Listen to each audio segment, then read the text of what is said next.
whatever caste certificate is allowed. Only they targeted Bengal on the eve of election.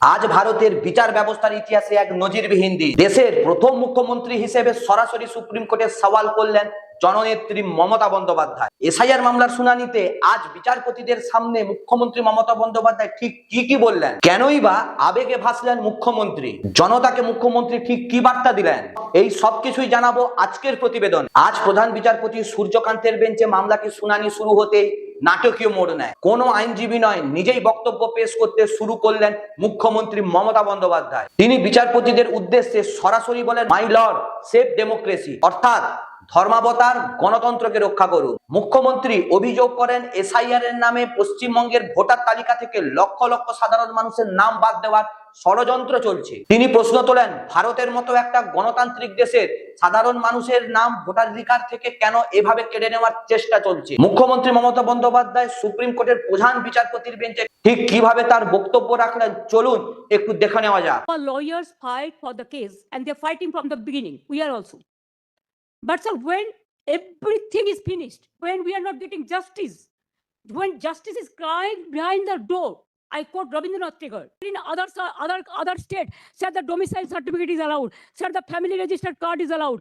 Sir, the government housing card is allowed. The health card is allowed. The bank books means whatever caste certificate is allowed. Only they targeted Bengal on the eve of election. পশ্চিমবঙ্গকে টার্গেটের অভিযোগ এনে মুখ্যমন্ত্রী Mamata Bandyopadhyay supreme কোর্টের সামনে নির্বাচন কমিশনকে অত্যন্ত কড়া ভাষায় আক্রমণ করেন।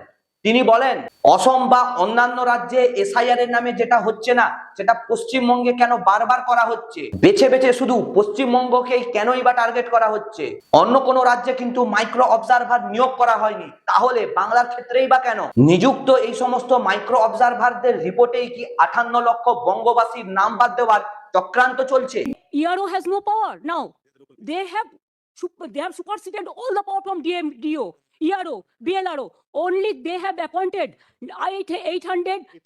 8,300 micro observer and the role observer from the BJP ruled state, so that DO cannot clear the name. It is all micro observer can delete all the names sitting inside the election commission office through AI. Sir, earlier 58 lakhs are being deleted. Even they were not allowed to file Form 6. Sir, earlier first phase, 58 lakhs deleted. There are so many people are alive, and now they are being declared by that their death. Sir, the anti-women, so many women. ঠিক এমনই কড়া ভাষাতে নির্বাচন কমিশনকে প্রধান বিচারপতির বেঞ্চে আক্রমণ করলেন মমতা বন্দ্যোপাধ্যায়। মুখ্যমন্ত্রী আরো জানান, নির্বাচন কমিশনকে ছবার চিঠি লিখলেও সেই চিঠির কোনো সদুত্তর কিন্তু আসেনি।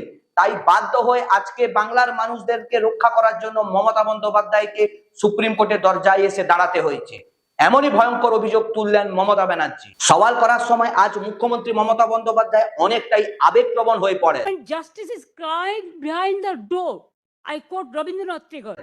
তিনি বলেন, যখন ন্যায় বিচার বন্ধ দরজার আড়ালে কাঁদে, তখন মানুষের বিশ্বাস নড়ে যায়। আজ তিনি স্পষ্ট করে দেন, এখানে তিনি নিজের স্বার্থ চরিতার্থ করার জন্য কিন্তু আসেননি, এসেছেন পশ্চিমবঙ্গের সাধারণ মানুষের ভোটাধিকার রক্ষা করারই স্বার্থে।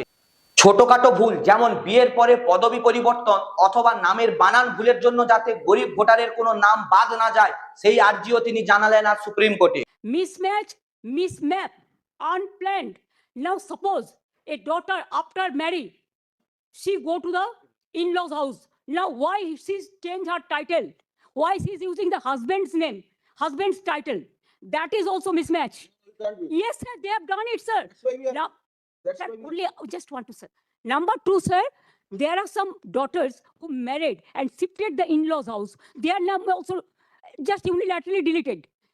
It is just because they shifted their houses. Sir, you will appreciate sometimes some people work some office, they go to they transferred other offices, they work somewhere. Sometimes the poor people, they purchase the flats, they shifted their addresses, but they are the genuine people are staying there. But because of the name of logical জননেত্রী মমতা বন্দ্যোপাধ্যায়ের এই জোরালো সওয়ালের পরে supreme court এই পুরো বিষয়টাকে যথেষ্ট গুরুত্ব সহকারে দেখছেন। মাইক্রো অবজারভার নিয়োগ নিয়ে ইতিমধ্যে কিন্তু সুপ্রিম কোর্টের তরফ থেকে নির্বাচন কমিশনকে নোটিশও দেওয়া হয়েছে। আগামী সোমবার অর্থাৎ 9 ফেব্রুয়ারি এই মামলার পরবর্তী শুনানি রয়েছে। ততদিন পর্যন্ত সাধারণ মানুষের একটাই প্রশ্ন, শেষ পর্যন্ত কি সাধারণ ভোটারদেরই জয় হবে, নাকি রাজনৈতিক লড়াইয়ে সাধারণ মানুষের নাম ভোটার তালিকা থেকে হারিয়ে যাবে?